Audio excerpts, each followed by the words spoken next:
పార్వతిని పిలవలేదు, తన కూతురు అల్లుడిని పిలవకుండానే యజ్ఞం మొదలుపెట్టాడు.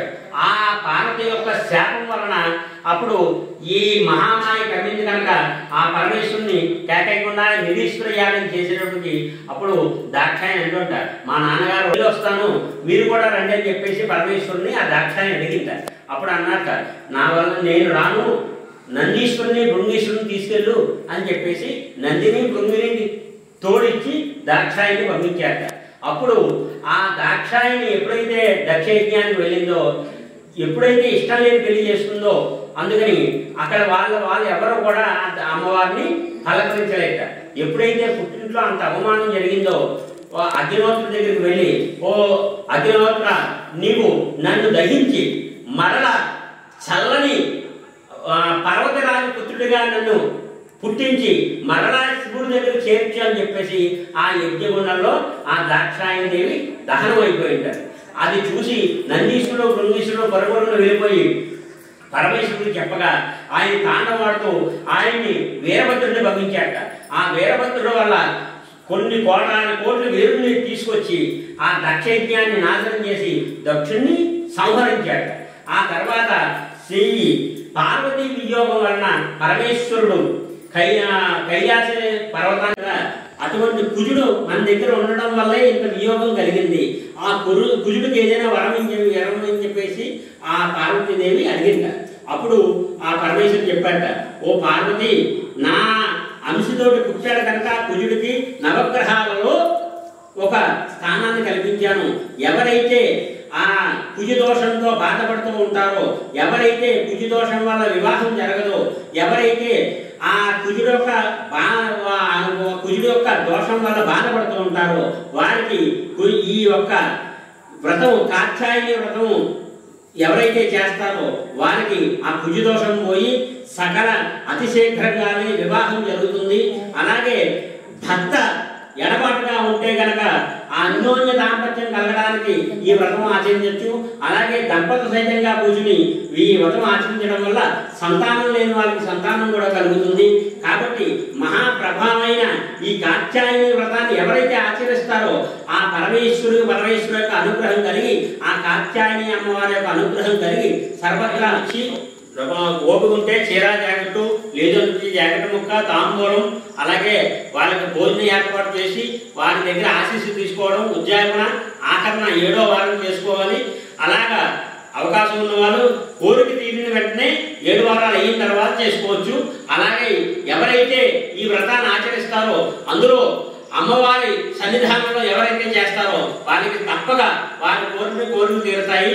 అందుకని మహాప్రభావమైన ఈ వ్రతాన్ని ఎవరైతే ఆచరిస్తారో వారికి ఆరోగ్యం కలిగి సర్వత్రా జయప్రదం కలుగును. జై రాజరాజేశ్వరి పీఠానికి జై. 7 మంగళవారాలు కాత్యాయని వ్రతము చేసుకుంటున్నాము. గురువుగారు చాలా బాగా చేశారు మాకు. ఇది ఈ రోజు నుంచి స్టార్ట్ అయింది, ఈ వారం నుంచి స్టార్ట్ అయిందండి. ఇదే మొదటి వారము. రాజరాజేశ్వరి పీఠంలో పూజ చాలా బాగా జరిగిందండి. సోమవారం మొన్న చెప్పారు పూజ చేయించుకుంటేమ్మా సకల దోషాలు తొలగిపోతాయని, కుజ దోషాలు అవిని. అందు గురించి మేమందరం ఆడవాళ్ళందరం వచ్చాము. ఈరోజు మొదటి వారం స్టార్ట్ అయింది. పూజ చాలా బాగా జరిగింది, మాకు చాలా సంతోషం అయింది. ఇంకా 7 వారాలు ఉందండి, 6 వారాలు ఉంది. నమః శ్రీ రాజరాజేశ్వరి దేవి నమో నమః. మన తాడేపల్లిగూడెం యాగానపల్లి గ్రామంలో వేంచేస్తున్న శ్రీ రాజరాజేశ్వరి అమ్మవారి యొక్క పీఠంలో మంగళవారం ఆరుద్ర నక్షత్రం ఈ భాద్రపద మాసంలో సాయంకాల సమయంలో మన పీఠంలో మహాప్రభావవంతమైన శ్రీ కాత్యాయని వ్రతాలు ప్రారంభమయ్యాయి. ఈ రోజు నుంచి ప్రతి మంగళవారం కూడా కాత్యాయని వ్రతాలు అవుతున్నాయి.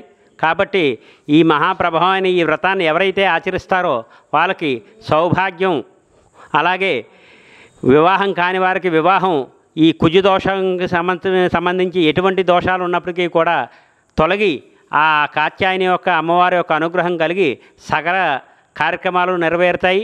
అలాగే అన్యోన్య దాంపత్యం, అలాగే సంతానం లేని వాళ్ళకి సంతానం కలుగుతుంది.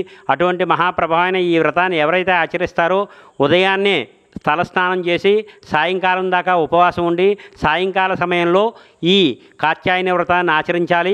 ఎవరైతే ఈ కాత్యాయని వ్రతాన్ని ఆచరిస్తారో వారు ముందుగా విఘ్నేశ్వర పూజ, అలాగే అమ్మవారిని కలశ ఏర్పాటు చేసుకుని అమ్మవారికి 9 పోగులు గల తోరాన్ని కట్టి ఆ అమ్మవారికి సూత్రం కింద పసుపు కొమ్మును కట్టి అమ్మవారికి షోడశోపచారాలు చేసి ఆ అమ్మవారికి ఎక్కువ ఎరుపు పుష్పాలు, ఎరుపు అక్షింతలతోటి అమ్మవారిని ఆరాధన చేసి అమ్మవారికి ఎక్కువ ప్రీతిగా 7 చెరుకు ముక్కలు, 7 ఉప్పు అప్పాలు నైవేద్యం పెట్టి తర్వాత పూజ అంతా కూడా ముగించుకున్న తర్వాత వ్రతకథ భక్తి శ్రద్ధలతో విని ఆ స్వామి యొక్క ఆ అమ్మవారి యొక్క అనుగ్రహం పొంది అలాగే అందరూ కూడా వ్రతం చేసుకున్న తర్వాత భోజనం చేసి పిదప వెళ్ళాలి.